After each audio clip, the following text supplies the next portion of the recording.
Hey guys, in this video, we're gonna be covering some basics for your Escrima work, okay? So I'm gonna show you your stance, I'm gonna show you how to hold the weapon, kind of some theory and some movement ideas so that you've got those basics out of the way and you're ready for the next setup. So when you hold one of these, you're gonna hold it a little bit from the end. So if I think about taking two hands and gripping them here, that's how far I wanna hold it from the end, okay? Sometimes people call this the talon, okay? I'm gonna use this for doing different things, sometimes strikes, sometimes hooking things. Not all systems show this grip. Some people grip it way down here. I prefer this just because I like using that tool, okay? Now, when I hold it, I want to think about it like a sword. It's got an edge. It doesn't actually have an edge. Obviously, it's a blunt instrument here, but when I strike, my greatest power comes from striking it as if it were a sword, so that my knuckles should always be in line with the striking surface, whether I'm blocking, right, or whether I'm striking, my knuckles are gonna be in line with the striking surface of the weapon, all right? Super important here, if you get to playing around with one of these and you drop it, the rule is that you're gonna stop. You're gonna do 5 push-ups just to remind you you need to keep hold of that weapon. And then you can pick it back up and start again, okay? So don't go playing around with these. At no point should you ever release your fingers and do these spinny things, okay? That's not what we're here to do. If you want to spin stuff, you need to do it with your wrist, keeping your grip on the stick. That takes a lot of practice. Some people will have better wrist flexibility. I don't want to see that sort of a thing, okay? It looks cool. It's a bad habit to build because if you're in here and you're blocking something, you don't want to let go of your weapon because then when it gets hit, it's going to fly out of your hand, all right? Next thing you need to know, your stance when you're using these is a little bit different. Generally, our fighting stance looks like this, right? Our feet are kind of on the floor, our heels are slightly up here if we're moving around, right? But we've got both feet on the floor and we're centered. When you're using one of these weapons, what you want to do is put the weapon in your lead hand. The weapon will almost never be in your rear hand unless you have 2 of them. You want the weapon in your lead hand, you want that good grip point on the bottom there, okay? From here, I'm gonna take my back leg, I'm gonna scoot it back just a little bit, and I'm gonna lift up my heel so that I've got this pushing motion and shifting easily off the ball of that foot. The tip of my weapon should be aimed approximately at my partner's throat, okay? Not because I'm gonna jab him in the throat because we like our training partners, but that's where we wanna keep it centered so that in an actual combat situation, if I needed to, boom, I can just jab it straight forward and hit into the throat there, okay? The other thing is that allows us to track and follow the movements of our opponent fairly easily. Okay, so now with my stance, the other thing you need to pay attention to is this hand. The free hand is always going to be guarding your center line.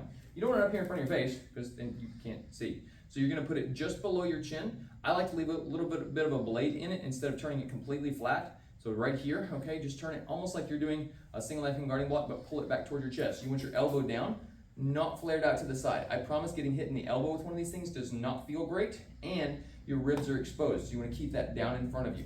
So your full stance should look something like this, okay?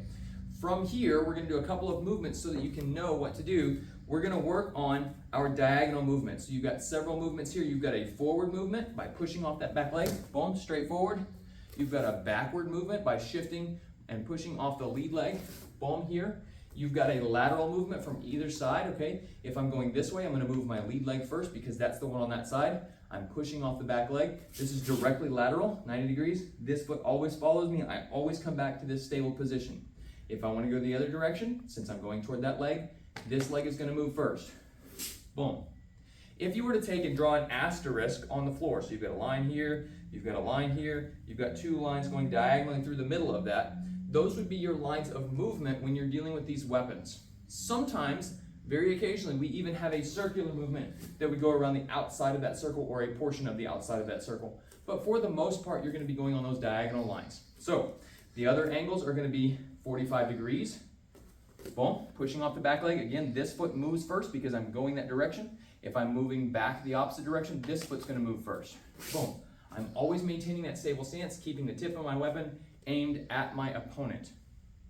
One other thing that you need to know is that it's important to communicate with your opponent when you're doing these drills.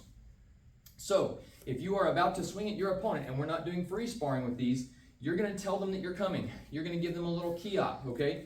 A great way to do this is to decide between you and your partner on 2 tiny little key ops or tiny little words that allow you to know who's saying what. Because if everybody is in the room and we're all saying, up, up, up, up, up, Nobody knows what's going on. It just sounds like a bunch of people jumping around on, I don't know, ping pong tables sound like a ping pong ball going everywhere, okay? We don't want that. Instead, you might say, okay, strike, return, or hey, ho. I know it sounds really silly, but it's gonna make a lot of sense whenever you're in here with a whole bunch of people and the sticks are clacking and people are moving. You're gonna wanna be able to listen for your partner, okay?